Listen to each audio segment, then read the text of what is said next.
Hello दोस्तों, good afternoon. कैसे हो? आज हिस्ट्री में आपका स्वागत है। मैं पाटिल मैम। हम पढ़ रहे दोस्तों हिस्ट्री में पढ़ेंगे हॉस्टल अधीक्षक के लिए। टॉपिक है, सब्जेक्ट है हिस्ट्री। टॉपिक रहेगा टॉपिक रहेगा मुगल नगर साम्राज्य। टॉपिक रहेगा आज का, हम पढ़ रहे दोस्तों हॉस्टल अधीक्षक की क्लास। टॉपिक रहेगा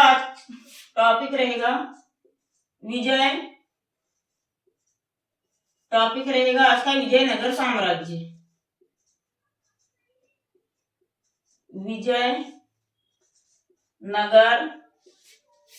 विजयनगर साम्राज्य।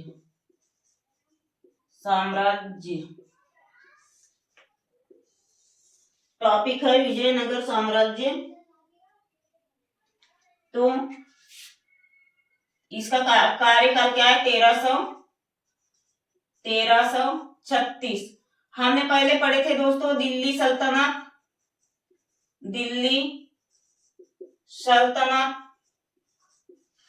सल्तनत की स्थापना किसने की थी? दिल्ली सल्तनत की स्थापना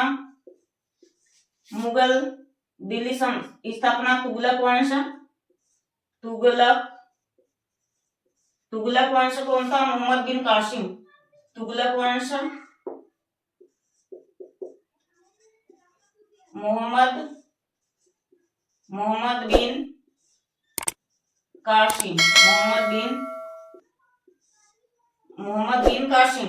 तो अपन पढ़ रहे हैं हॉस्टल अधीक्षक के लिए। सब्जेक्ट है हिस्ट्री। टॉपिक है विजयनगर साम्राज्य। विजयनगर साम्राज्य की स्थापना कब हुई थी? 1336 में। तो इसके पहले अपन ने पढ़े थे इसकी स्थापना कैसे हुई? दिल्ली सल्तनत तुगल वंश के द्वारा मोहम्मद बिन कासिम के द्वारा इस वंश की स्थापना हुई।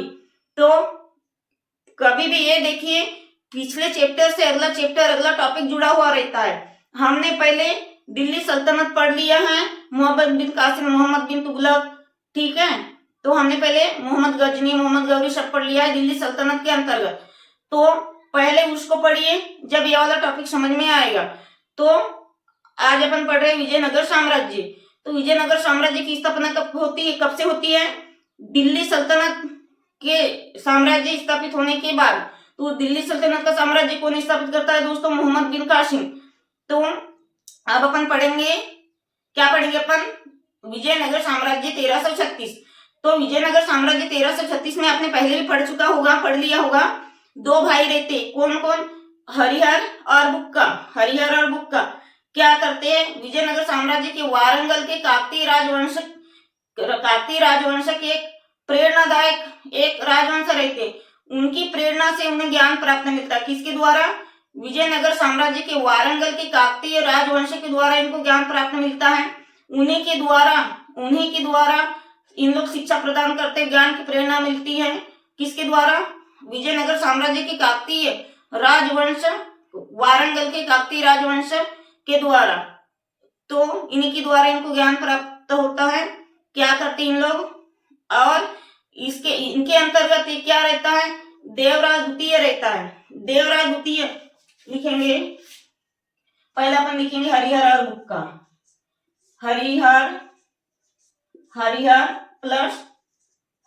प्लस बुक्का क्या रहती है? दो भाई रहते हैं। तो ये क्या करते? वारंगल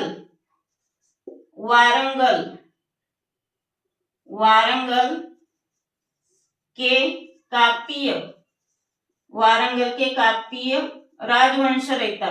राजवंश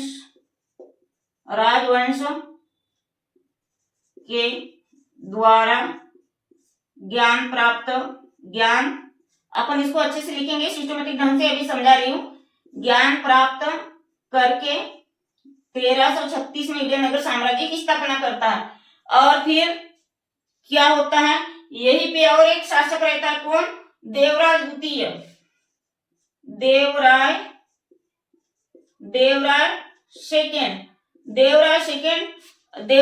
सेकेंड भी एक वारंगल काकतीय वंश का राजवंश रहता है, उसके द्वारा प्रेरणा ग्रहण करता और ये एक संस्कृत का विद्वान बन जाता है। कौन? देवराय द्वितीय। क्या बनता है? संस्कृत का विद्वान बन जाता है। और इसमें क्या है, हरिहर बुक्का के द्वारा कुल 4 राजवंश को पढ़ेंगे अपन। राजवंश कौन कौन रहेंगे, संगम रहेगा पहले, संगम, शालव, संगम दूसरा है, शालव तीसरा है, तुलु, तुलु चौथा है, अरव्यू, अरव्यू, अरव्यू। ये 4 बहुत ही महत्वपूर्ण वंश है। ये क्या है, यहाँ के विजयनगर साम्राज्य के क्या है, 4 राजवंश है, 4 राजवंश। तो पहले अपन समझ लेंगे दोस्तों, इसके बाद ही अपन लिखेंगे, ठीक है। 4 राजवंश है। तो संगम काल कब से शुरू होता है, संगम वंश चालू होता है 1336 से। और शालव वंश,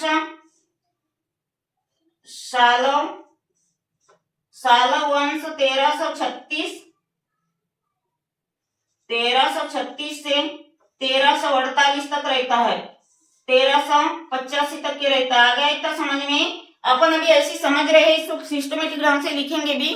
तो अपन पढ़ रहे हैं विजयनगर साम्राज्य स्थापना किसके कारण स्थापना हुई थी। विजयनगर साम्राज्य की दिल्ली सल्तनत के मुगल संस्थापक मोहम्मद बिन कासिम के द्वारा, ठीक है। दिल्ली सल्तनत के कारण विजयनगर साम्राज्य की स्थापना हुई थी।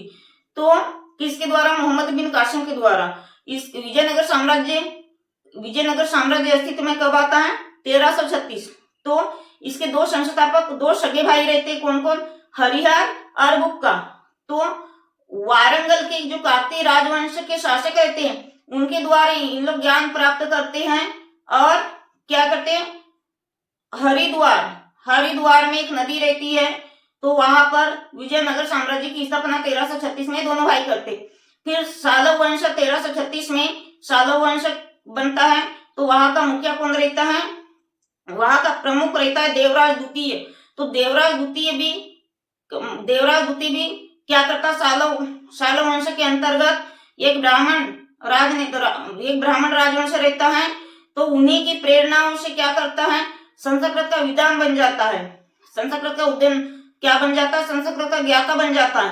तो अपन ये 4 राजवंश पढ़ेंगे, बहुत ही महत्वपूर्ण है, संगम, शालव, तुलु और अरव्यू। स्क्रीनशॉट लेना होगा तो ले सकते हो।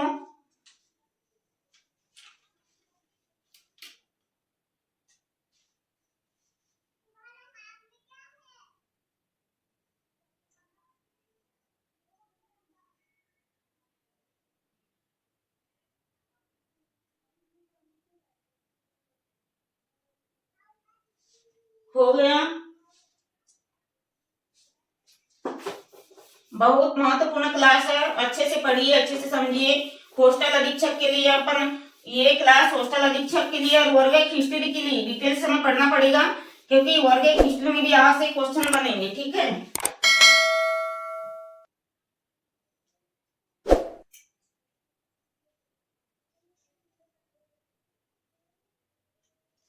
तो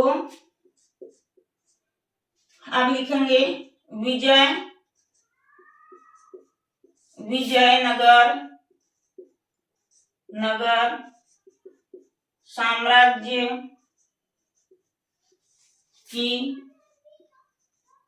स्थापना बहमनी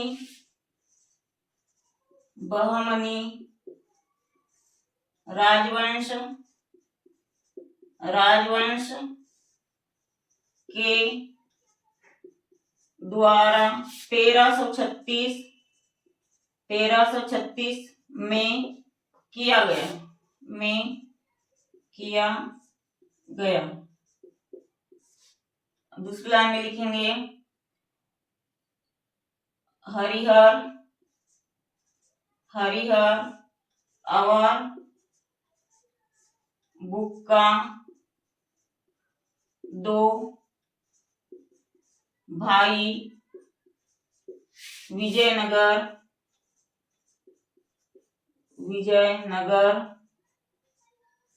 साम्राज्य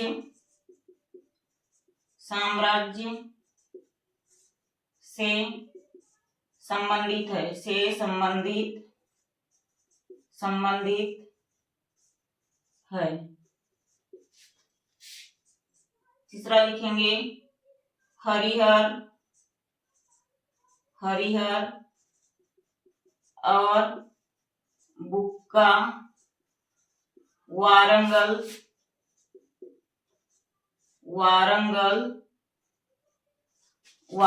के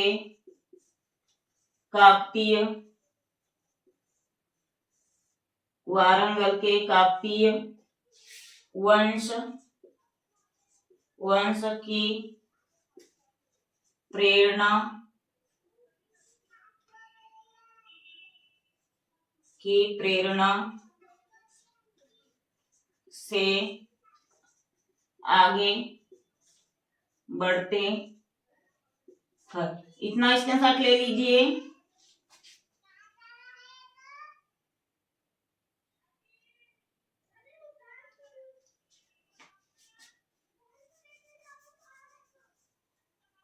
स्क्रीनशॉट ले लीजिए।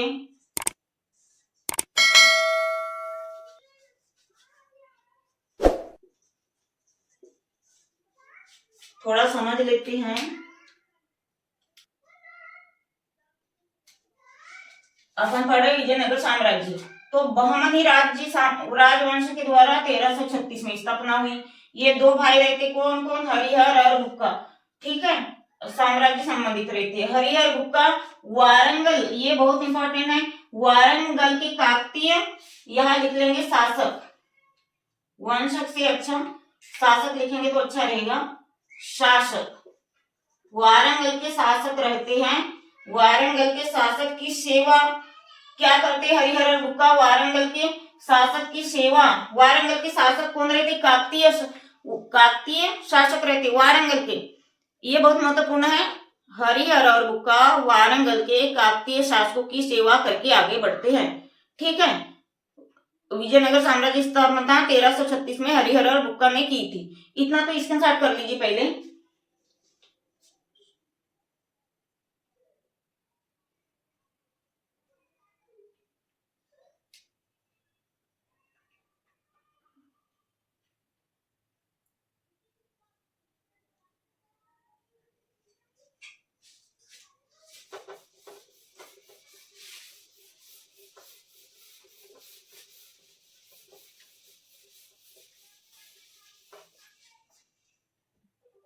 अब लिखेंगे संत माधवीधरण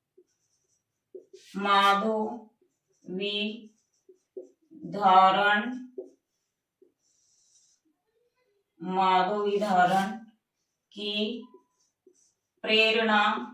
प्रेरणा से इन्होंने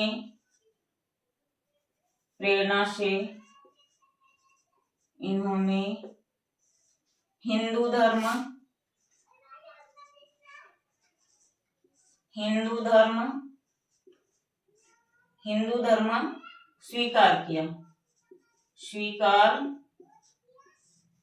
स्वीकार करके विजयनगर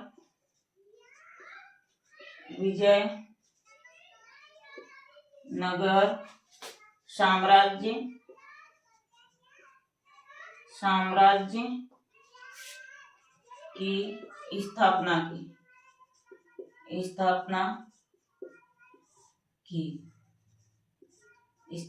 किया।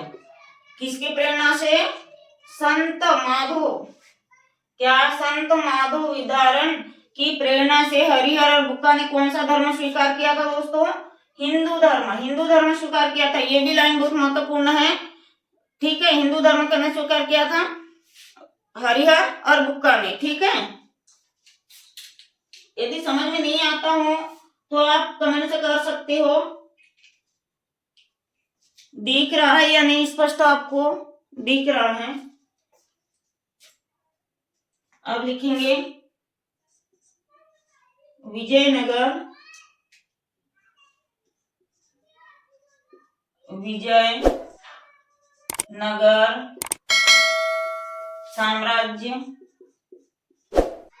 साम्राज्य पर 4 राजवंश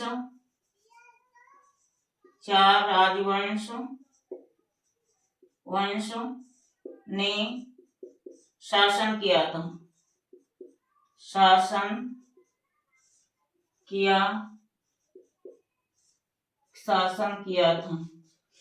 तो पहला है संगम वंश। ये चारों वंश बहुत महत्वपूर्ण है, अच्छे से समझ लीजिए। संगम वंश, दूसरा है सालव वंश,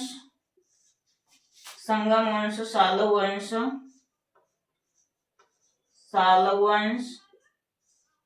तीसरा है तुलु वंश। चौथा है अरविहु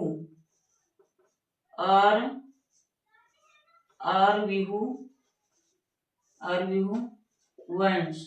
अब नीचे लाइन लिखूंगी तो दिखेगा नहीं दोस्तों, इसीलिए ये बहुत महत्वपूर्ण है, स्क्रीनशॉट ले लीजिए, ठीक है। ये 4 क्या है? राजवंश है। प्रमुख विजयनगर साम्राज्य के प्रमुख 4 राजवंश है, संगम, सालव, तुलु, अरविहु। तो अब चारों के बारे में अपन क्रम से अध्ययन करेंगे, इसलिए स्क्रीनशॉट ले लीजिए।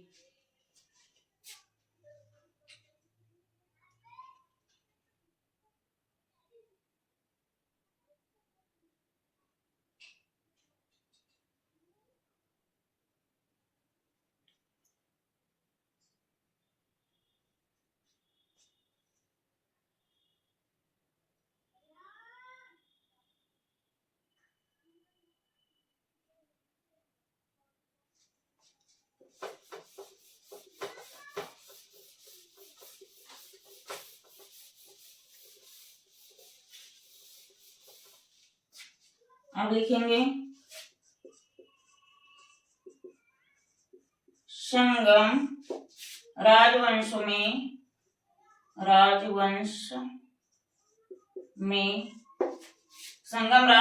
में देवराय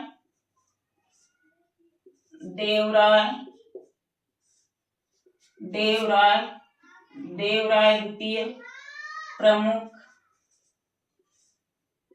देवराय द्वितीय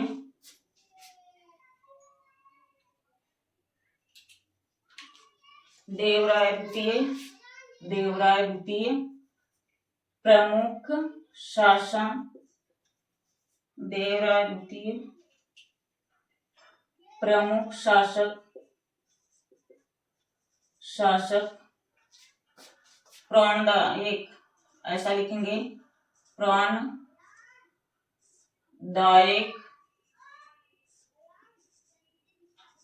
देवराय द्वितीय प्रमुख शासक रहा जिन्हें पेन बहुत फीकी चल रही है, यदि दिखेगा नहीं दोस्तों तो आप कमेंट से कर दोगे।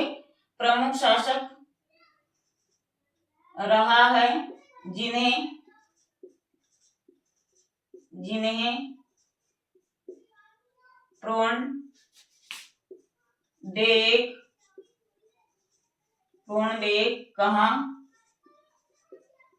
प्रणदेक कहा गया।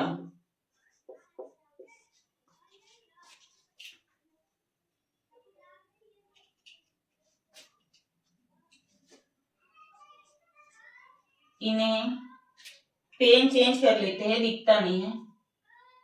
इन्हें गजबेटर या हाथियों का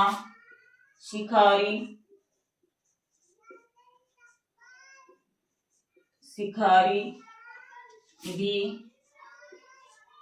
कहा जाता था। और एक लाइन लिख लेते हैं, देवराय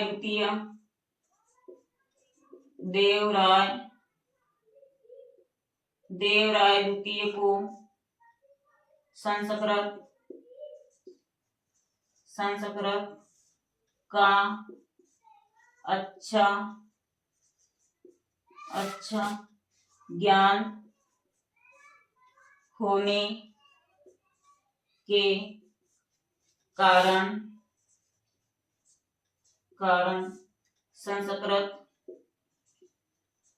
संस्कृत का विद्वान भी माना गया। अब अपन समझेंगे, अच्छे से समझेंगे अपन। देवराय द्वितीय को क्या है, संस्कृत का विद्वान माना गया क्योंकि वो उसे संस्कृत का अच्छा ज्ञान था। अपन पढ़ रहे विजयनगर साम्राज्य। तो संगम वंश का प्रमुख राजवंश क्या था, देवराय द्वितीय, जो जिसे प्रणदेव कहा जाता था। ये भी लाइन बहुत महत्वपूर्ण है। देवराय द्वितीय को राज बेटर, मतलब देवराय द्वितीय को क्या कहा जाता था, गज बेटर कहा जाता था। देवराय द्वितीय को क्या कहा जाता था, गज बेटर या हाथियों का शिकारी भी कहा जाता था। ठीक है, हाथियों का शिकारी या गज बेटर कहा जाता था। देवराय द्वितीय संस्कृत का अच्छा ज्ञाता होता था, इसलिए इसे संस्कृत का विद्वान कहा गया। ठीक है दोस्तों, आज हमने पहले समझा है, क्या समझा, इसके अंतर्गत अपन क्या क्या पढ़ेंगे, विजयनगर साम्राज्य के अंतर्गत क्या क्या पढ़ेंगे अपन, क्या क्या पढ़ेंगे, हरिहर, बुक्का और देवराय द्वितीय। ठीक है, हरिहर, बुक्का और देवराय द्वितीय को पढ़ लिए है कि हरिहर ने क्या किया, बुक्का ने क्या किया। तो हरिहर बुक्का ने क्या किए, हिंदू धर्म को स्वीकारे। ठीक है, किसकी प्रेरणा से, वारंगल के काकतीय राजवंश की प्रेरणा से क्या हिंदू धर्म स्वीकार किया और उन्हीं के ज्ञानों से आगे बढ़े। ठीक है, और 1336 में उन्हीं की प्रेरणा से विजयनगर साम्राज्य की स्थापना 1336 में की। फिर हरिहर बुक्का के बाद ये आ जाता है कौन, देवराय द्वितीय। तो देवराय द्वितीय को गजबेटर या हाथियों का शिकारी भी कहा जाता है। देवराय द्वितीय कहाँ का प्रमुख शासक रहता है, प्रणदायक। देवराय द्वितीय को प्रणदायक शासक कहा गया है। तो आज हमने इतना पढ़ ली है। अब कल देखेंगे, सबसे पहले अपन कल यहाँ से चालू करेंगे क्योंकि अभी के अभी हम चारों वंश नहीं पढ़ सकते। तो कल की हेडिंग रहेगी संगम वंश। अब कल से ही चालू करेंगे संगम वंश। अब ये तो में खिचड़ी पक जाएगी पूरी, तो समझ में नहीं आएगी, इसीलिए पहले अपन फैक्चुअल आज मेन समझ ली है, वन लाइन फैक्ट के जैसे आज कुछ समझ ली है। कल अपन पढ़ेंगे दोस्तों संगम वंश से चालू करेंगे कल। ठीक है, आधा इतना समझ में, इतना स्क्रीनशॉट ले लीजिए दोस्तों। कल अपन चारों राजवंश खत्म कर लेंगे, थोड़ा थोड़ा ही पढ़ेंगे ताकि आपको पढ़ने में आसानी जाए, ज्यादा दिक्कत ना हो। स्क्रीनशॉट ले लीजिए और प्लीज मेरे चैनल को ध्यान से सब्सक्राइब करिएगा, सब्सक्राइब करना ना भूलिएगा। आपकी जैसी जितनी संख्या रहेगी हम वैसी क्लास देंगे आपको। प्लीज आप अपनी संख्या बढ़ाओ, इतनी कम संख्या में हमको पढ़ाने में इंटरेस्ट ही नहीं आता। ठीक है, ज्यादा से ज्यादा सब्सक्राइब रहेंगे और क्या व्यूअर्स से बढ़ेंगे, देखने वाले की संख्या ज्यादा होगी, हमारे क्लास को ज्यादा लोग देखेंगे तो हम और भी टाइम बढ़ा देंगे और अच्छा टॉपिक पढ़ाएंगे, प्लस MCQ भी।